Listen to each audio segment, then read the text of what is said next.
اعوذ باللہ من الشیطان الرجیم بسم اللہ الرحمن الرحیم ونفخ فی الصور ذالک یوم الوعید صدق اللہ العظیم رب اشرح لی صدری ویسر لی امری واحلل عقدۃ من لسانی یفقہوا قولی ربی یسر ولا تعسر وتمم بالخیر آمین یا رب العالمین۔ آج کے لیکچر میں ہم انشاءاللہ تعالی سورہ قاف کی آیت نمبر 20 کو گرامیٹیکلی انالائز کرنے کی کوشش کریں گے۔ آپ نوٹ کر رہے ہوں گے کہ جو مکی صورتیں ہیں ان کی آیات چھوٹی چھوٹی ہیں، یعنی طویل آیات نہیں ہیں، جبکہ مدنی صورتوں میں آپ نے دیکھا کہ آیات کافی طویل ہیں۔ اب یہ مختصر سی آیات ہیں اور مختصر آیات میں بھی بعض اوقات آپ کو چھوٹے چھوٹے جملے ملتے ہیں، جیسے اس میں آپ کو وقف کی ایک علامت مل رہی ہے اور دو جملے نظر آ رہے ہیں، ایک ہے وَنُفِخَ فِي الصُّورِ اور دوسرا ہے ذَلِكَ يَوْمُ الْوَعِيدِ۔ اب ہم پہلے جملے کے الفاظ پہ بات کریں گے۔ اس میں پہلا لفظ واو ہے، حرف ہے، نفخہ فعل ماضی مجہول واحد مذکر غائب کا صیغہ ہے، پیش پہلا حرف ماضی میں ہو اور عین کلمہ زیر والا ہو تو کنفرم ہوتا ہے کہ وہ مجہول کا صیغہ ہوتا ہے۔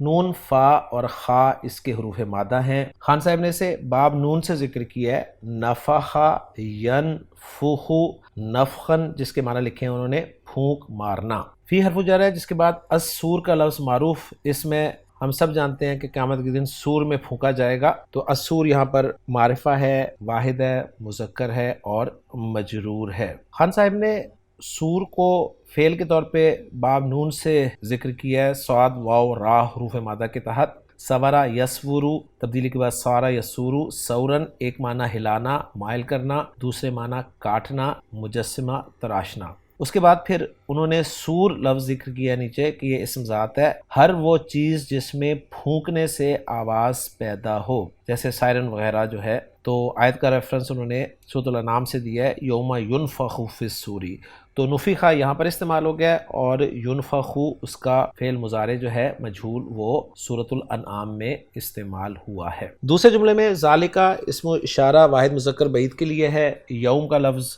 مرفوع ہے، دن کے لیے استعمال ہوتا ہے، اور الوعید جو ہے اس پہ ہم پہلے بھی بات کر چکے ہیں۔ الوعید لفظ معرفہ ہے، مذکر ہے، مجرور ہے اور واحد ہے۔ الفاظ پہ بات کرنے کے بعد اب چلتے ہیں جملوں کے اعراب کی طرف۔ تو واو استنافیہ ہم قرار دے دیتے ہیں کیونکہ ہم نیا جملہ کر رہے ہیں اور ویسے مضمون کے اعتبار سے یہ واو عاطفہ بھی ہو سکتا ہے۔ نفخہ فعل مجہول، اب جب فعل مجہول آتا ہے تو اس کا نائب فاعل چاہیے ہوتا ہے، تو اب نائب فاعل جو ہے فی الصور کو ہی بنایا گیا ہے، اس سور میں پھونک ماری جائے گی، تو فی الصور کو یہاں پر ہم نائب فاعل بنا دیں گے۔ اور یہ بات آپ اچھی طرح جانتے ہیں کہ وہ افعال جن کے ساتھ حرف جر استعمال ہوتا ہے وہ جب مجہول استعمال ہوتے ہیں تو اس جار اور مجرور کو ہی نائب فاعل بنایا جاتا ہے۔ یوں نفخہ فعل مجہول اپنے نائب فاعل سے مل کر جملہ فعلیہ بن جائے گا، اور جو دوسرا جملہ ہے وہ سمپل ہے جس میں ذالکہ مبتدا ہے اور یوم الوعیدی مضاف مضاف الیہ ہو کر خبر، مبتدا اپنی خبر سے مل کر جملہ اسمیہ بن گیا، اور یوں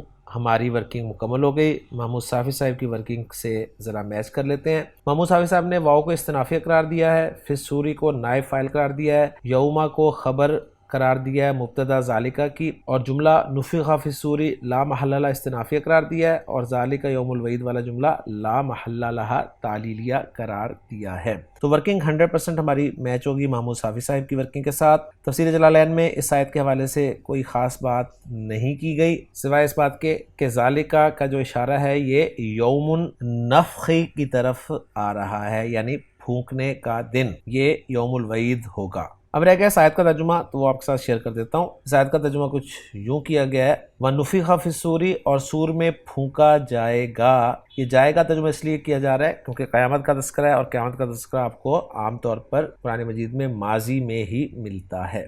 ذالکہ یوم الوعید، یہی عذاب کے وعدے کا دن ہے۔ تو الحمدللہ جی، آج کے لیکچر میں سورہ قاف کی ایک مختصر سی آیت نمبر 20 ہماری گرامیٹیکلی انالائز ہو گئی ہے۔ اگلے لیکچر میں انشاءاللہ تعالی اگلی آیت کے ساتھ آپ سے ملاقات ہوگی۔ سبحانک اللہم و بحمدک، اشہد ان لا الہ الا انت، استغفرک و اتوب الیک۔